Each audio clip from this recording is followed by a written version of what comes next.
২৮ ফেব্রুয়ারি আত্মপ্রকাশ করেছে জুলাই গণঅভ্যুত্থানে নেতৃত্ব দেওয়া শিক্ষার্থীদের নতুন রাজনৈতিক দল জাতীয় নাগরিক পার্টি এনসিপি।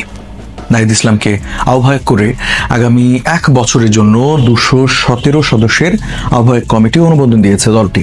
তবে নির্বাচন করতে গেলে রাজনৈতিক দল হিসেবে নির্বাচন কমিশন থেকে নিবন্ধন নিতে হবে।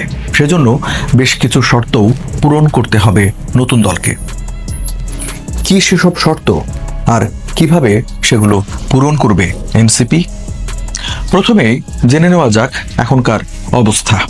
প্রশ্ন হচ্ছে, বাংলাদেশে নিবন্ধিত রাজনৈতিক দল কতটি?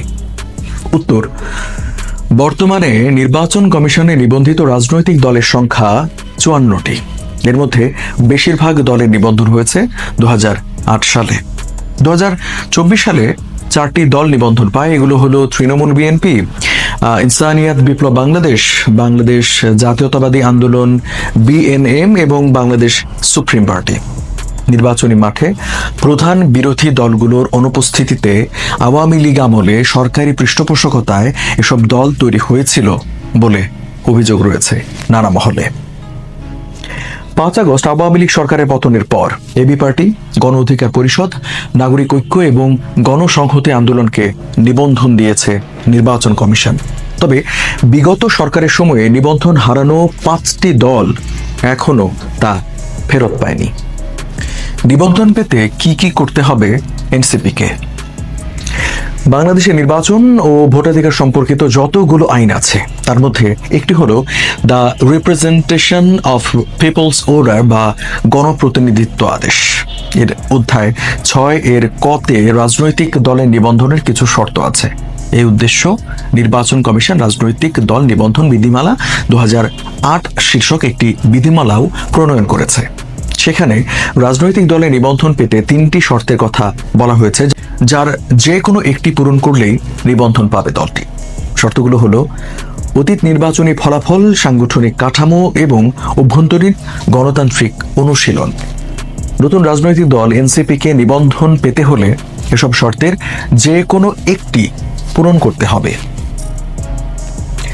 অতীত নির্বাচনী ফলাফল বা অর্জনের ক্ষেত্রে নতুন দল হিসেবে কিছুই করার সুযোগ নেই এনসিপির। আরপি অনুসারে নিবন্ধন পেতে বাংলাদেশ স্বাধীন হবার পর থেকে নিবন্ধনের আবেদন করার তারিখ পর্যন্ত যে কোনো সংসদ নির্বাচনে দলীয় নির্বাচনের প্রতীক নিয়ে কমপক্ষে একটি আসনে জয়ী হওয়ার রেকর্ড থাকতে হবে। যে কোনো একটি আসনে দলীয় প্রতীকে মোট প্রদত্ত ভোটের 5% পেতে হবে। এনসিপি একটি নবগঠিত রাজনৈতিক দল হওয়ায় আগের কোনো সংসদ নির্বাচনে অংশ নেওয়ার প্রশ্নই ওঠে না। ফলে কোনো আসনে জেতার বা প্রয়োজনীয় শতাংশ ভোট অর্জনের প্রশ্নও নেই দলটির ক্ষেত্রে।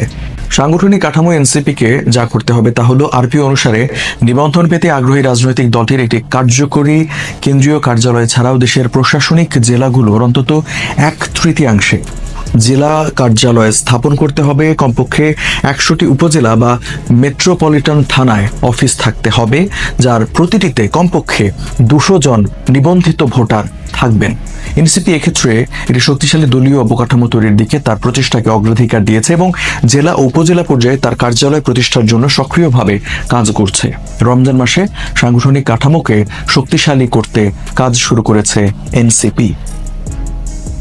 দলের ভেতর গণতান্ত্রিক চর্চায় কি করবে এনসিপি?